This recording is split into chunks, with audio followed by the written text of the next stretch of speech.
The first thing you noticed about Arthur was the silence that followed him. It wasn't that he was shy or sullen, it was a quietness of spirit, a man who had learned to hold his world very close to his chest. At 24, his life was a map of predictable routes, the worn leather seat of his delivery van, the familiar hum of its engine, the sequential numbers of addresses on his handheld device. He found a strange comfort in the routine, in the weight of packages that held secrets he would never know. It was easier to carry other people's things than to carry the weight of his own past. His van was his sanctuary, a rolling capsule filled with the scent of old coffee and diesel. On the passenger seat, next to his digital scanner, was a faded photograph of his mother, a woman whose smile was etched into his memory more clearly than her voice, which had been silenced by a swift and brutal cancer 5 years prior. Her absence was a room in his heart he had learned to walk around, careful not to disturb the dust on the furniture. On a Tuesday that promised nothing but a uniform grey sky and a long list of deliveries, Arthur's scanner pinged with an address on Willow Creek Lane. The name on the package was Eleanor Vance. The destination was a house at the end of a cul-de-sac,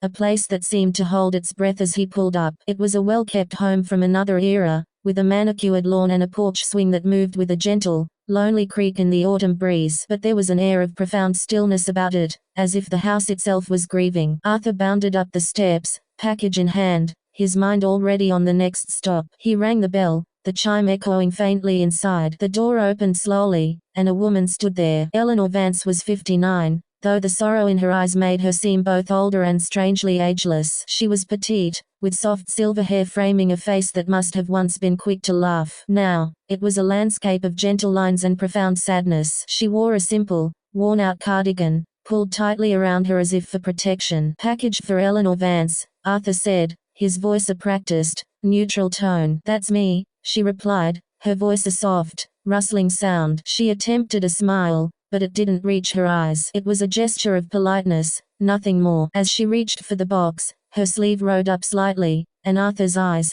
trained to notice details for signatures, caught a glimpse of a stark, blue hospital bracelet still encircling her thin wrist. It was unusual. People usually cut those off the moment they got home. Before he could stop himself, his eyes flickered past her into the living room. It was then he saw the hospital bed. It was an alien, mechanical presence in the cozy room, surrounded by the quiet, humming apparatus of sickness, an oxygen concentrator, a small table cluttered with medicine bottles, and a walker parked ominously by the sofa. The air that escaped the house carried the faint, antiseptic scent of illness, a smell Arthur knew all too well. It was the smell of his mother's final months, a smell that had soaked into the walls of his own childhood home and never truly left his memory. A jolt, sharp and electric, went through him. The professional detachment he wore like a uniform shattered. He was no longer just a delivery man, he was a son who remembered. Eleanor signed the digital pad with a trembling finger. "Thank you," she whispered, her gaze already turning inward,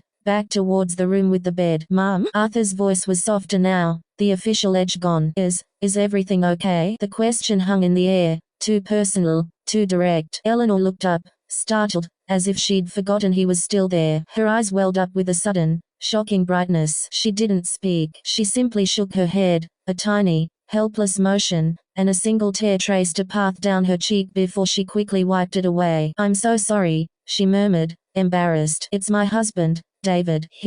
He's come home for his final days." The words were spoken so quietly they were almost carried away by the wind. Arthur stood frozen on the porch. The package in his hand felt suddenly insignificant. The schedule, the route, the next delivery, it all melted into a distant hum. He saw his own father in that bed, a man broken by grief after his wife died, who had simply lost the will to keep fighting a year later. He saw the crushing loneliness of that vigil, the endless, quiet hours waiting for the inevitable. I'm so sorry to hear that," he managed to say, his throat tight. Eleanor just nodded, her composure crumbling further. She took the package and began to close the door, the moment of raw connection severed, leaving Arthur standing alone on the porch with the ghost of his own past screaming in his ears. He finished his route that day on autopilot. The houses blurred together, the packages were scanned and delivered, but his mind was back on Willow Creek Lane. The image of Eleanor Vance, that brave, broken woman in her too big cardigan, and the sterile, chilling sight of that hospital bed wouldn't leave him. He thought of the small, forgotten acts of kindness during his mother's illness, the neighbor who left a casserole on the porch, the friend who simply sat in silence with his father for an afternoon. Those small gestures had been buoys in a stormy sea. That evening, Back in his small, sparse apartment, Arthur didn't turn on the TV. He sat at his kitchen table, the silence of his own home feeling oppressive. He opened his laptop, not to browse or play games, but with a purpose. He found the local grocery store's delivery service. His fingers hovered over the keyboard. What do you get for a woman whose world is ending? He didn't buy a grand, extravagant gift. It wasn't about money. It was about sustenance, about comfort, about saying, I see your pain, and you are not alone. He added a freshly baked loaf of bread, a hearty pre-made chicken soup, a fruit basket, a small bouquet of yellow roses because they seemed hopeful, and a box of expensive tea. It was a simple, practical assortment, a care package for the soul. At the checkout, he paused at the delivery instructions. He typed, his heart hammering against his ribs, please leave on porch. Do not ring bell. This is a surprise. He hit confirm order, and a strange sense of peace settled over him. He hadn't solved anything. He hadn't cured cancer or brought her husband back, but he had done something. In the face of overwhelming sorrow, he had chosen a small act of defiance, a tiny spark of light. The next day, Eleanor's world was a monochrome of beige walls and the rhythmic hiss of the oxygen machine. David was sleeping, his breathing shallow and ragged. The house was a tomb of waiting. The doorbell ringing was an intrusion, a jarring sound that made her jump. Wary, she crept to the door and peered through the peephole. No one was there. She opened the door a crack and looked down. There, on her welcome mat,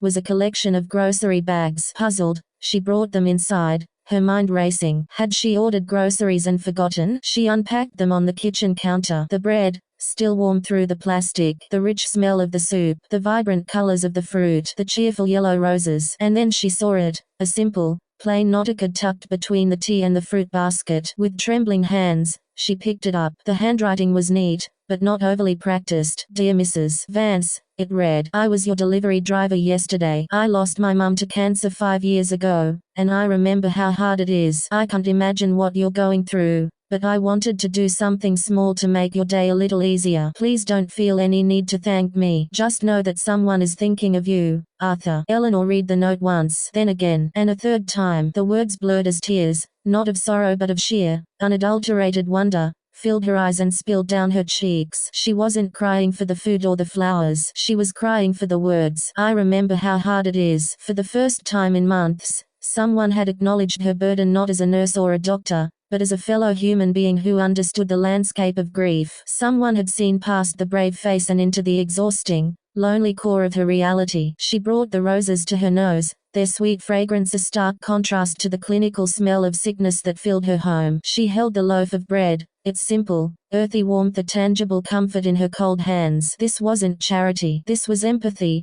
delivered to her doorstep by a stranger. She walked back into the living room, the note clutched in her hand. She sat beside David's bed, watching his chest rise and fall. The crushing weight of her isolation felt a fraction lighter. A young man, a complete stranger whose name she now knew was Arthur, had thrown her a lifeline. He had reminded her that the world outside her walls of suffering still held kindness, still held grace. Later that night, powered by a feeling she couldn't quite name, Eleanor did something she hadn't done in a long time. She opened her old laptop. The screen glowed in the dark room. She navigated to Facebook and, her fingers clumsy with emotion, she began to type. She didn't have a large following, just some old friends and family. But she needed to tell this story. She needed to release this incredible act of kindness into the world, like setting a lantern adrift on a dark sea. I don't usually post things like this, she wrote, but today, something happened that restored my faith in humanity. She recounted the story from the beginning, the delivery man,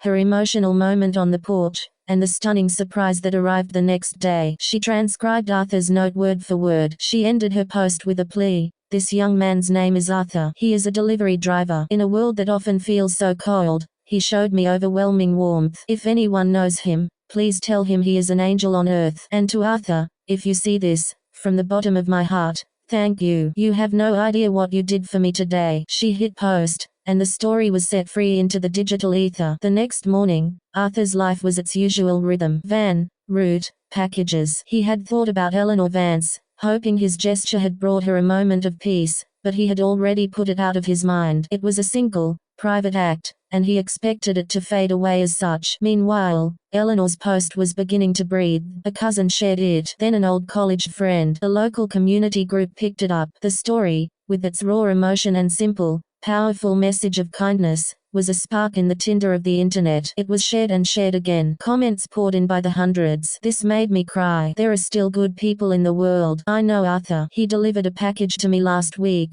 He was so polite. We need more Arthurs. The local news station, always on the lookout for a good news story that would go viral, saw the post trending in their area. A producer found Eleanor's number and called her. A reporter and cameraman were dispatched to her home. A few days later, Arthur was at his depot, loading his van for the afternoon shift, when his manager, a usually gruff man named Frank, came walking towards him, his face unreadable. Arthur's first thought was that he had messed up a delivery, scanned a package wrong. Arthur, Frank said, stopping in front of him. My office. Now. Dread pooled in Arthur's stomach. He followed Frank into the small, cluttered office. Frank sat down behind his desk and turned his computer monitor around. On the screen was the local news website. The headline read, "A Delivery of Hope. Young driver's kindness touches grieving widow's heart." Below it was a picture of Eleanor Vance, and next to it, a photo of Arthur from the company directory. Arthur's blood ran cold. He felt exposed,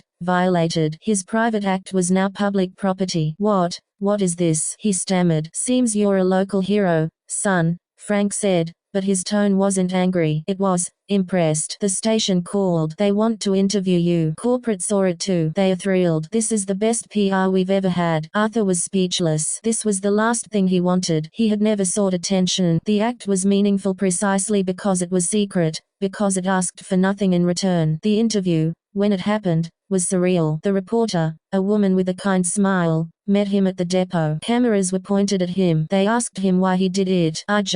I saw the hospital bracelet." "The bed," Arthur said, looking at his feet, then bravely into the camera. "I remembered what it was like when my mum was sick, how lonely it felt. I just wanted her to know she wasn't alone. That's all." His simple, heartfelt explanation, devoid of any pretense, made the story even more powerful. When the segment aired that evening, it concluded with the anchor saying, "In a difficult time, Arthur reminded us all that the most powerful deliveries aren't always what's in the box." The aftermath was a whirlwind. The YouTube video of the news segment, uploaded by the station, garnered hundreds of thousands of views. Comments flooded in from across the country. His company gave him a special award and a bonus. But for Arthur, the most meaningful moment came a week later. He was on his route, deliberately avoiding Willow Creek Lane, still feeling a sense of awkwardness about the whole situation. His handheld scanner pinged. It was a pickup request. The address made his heart stop. It was Eleanor's house. He pulled up to the familiar curb, his palms sweating. The porch swing was still. He walked slowly to the door, unsure of what to expect. He rang the bell. The door opened. Eleanor stood there, but she was different. The profound sadness was still in her eyes. That would take time to fade, but there was a new light there, too. A resilience. She was standing taller. "Arthur," she said, and her voice was stronger, clear. "Hello, Mrs. Vance," he said, his voice quiet. I have a pickup for you." "I know," she smiled, a real, genuine smile this time. "I requested you." She turned and picked up a small, flat-rate box from the table behind her. She handed it to him. "David passed away 3 days ago," she said, her voice steady. It was peaceful. He was at home, which is what he wanted. "I'm so sorry, Mrs. Vance," Arthur said, his heart aching for her. "Don't be," she said. "In his last days, because of you, he saw me smile again. He saw that there was goodness still in the world. You gave us both a gift, Arthur. You gave us hope." Arthur looked down at the box in his hands. It was sealed, ready to go. "This is for you," Eleanor said softly. "For me? Open it later." Numb, Arthur scanned the box. The transaction was complete. He turned to leave, the moment feeling too big for words. "Arthur?" Eleanor called out.